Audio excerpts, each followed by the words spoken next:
4 साल से जारी जंग हर बीतते दिन के साथ यूरोप पर भारी पड़ रही है। गाजा में शनिवार को हुए इजरायली हवाई हमलों में कम से कम 20 लोगों की मौत हो गई। करीब 6 सप्ताह पहले हुए सीज़फायर के बाद यह सबसे बड़े हमलों में से एक था। इजराइल का कहना है कि हमास के एक सशस्त्र आतंकी ने इजरायली नियंत्रण वाले क्षेत्र में घुसकर हमले की कोशिश की, जिसके जवाब में कार्रवाई की गई।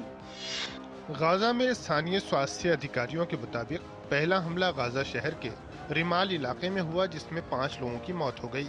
इस हमले के कुछ देर बाद इजरायली वायुसेना ने गजा के मध्य क्षेत्र देर अल बला और नुसीरत कैंप में 2 घरों पर हवाई हमले किए। इनमें कम से कम 10 लोगों की मौत हो गई और कई अन्य घायल हो गए। इसके बाद पश्चिमी गाजा शहर में भी एक हमला हुआ, जिसमें 5 और लोगों की मौत हुई। वहीं इजरायली प्रधानमंत्री नेतन्याहू ने इन हमलों में हमास के 5 सदस्यों के मारे जाने की बात कही है। इजरायली सेना का कहना है कि मारे गए लोगों में हमास के हथियारबंद विंग अल क़साम ब्रिगेड का एक कमांडर भी शामिल है। इजरायली सेना का कहना है कि हथियारबंद हमलावर गाजा पट्टी में इजरायली नियंत्रण वाली येलो लाइन को पार कर गया था, जिसके बाद उसने इजरायली सैनिकों पर गोलियां चलाईं। इजराइल का दावा है कि यह घटना उस इलाके में हुई जहां मानवीय मदद पहुंचाने वाला रास्ता मौजूद है। इजराइल ने इसे संघर्ष विराम का उल्लंघन बताते हुए जवाबी कार्रवाई को अंजाम देने की बात कही है। इसके अलावा इजराइल ने रविवार को लेबनान में हिजबुल्लाह के एक सदस्य पर भी हमला करने की बात कही है।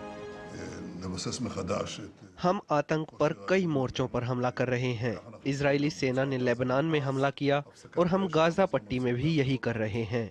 हमास ने हमारे इलाके में घुसपैठ कर हमारे सैनिकों को नुकसान पहुंचाने की कई कोशिशें की। हमने इसे नाकाम कर जवाबी कार्रवाई भी की। वहीं दूसरी तरफ सीज़फायर उल्लंघन को लेकर मिस्र से बातचीत की खबरें भी सामने आ रही हैं।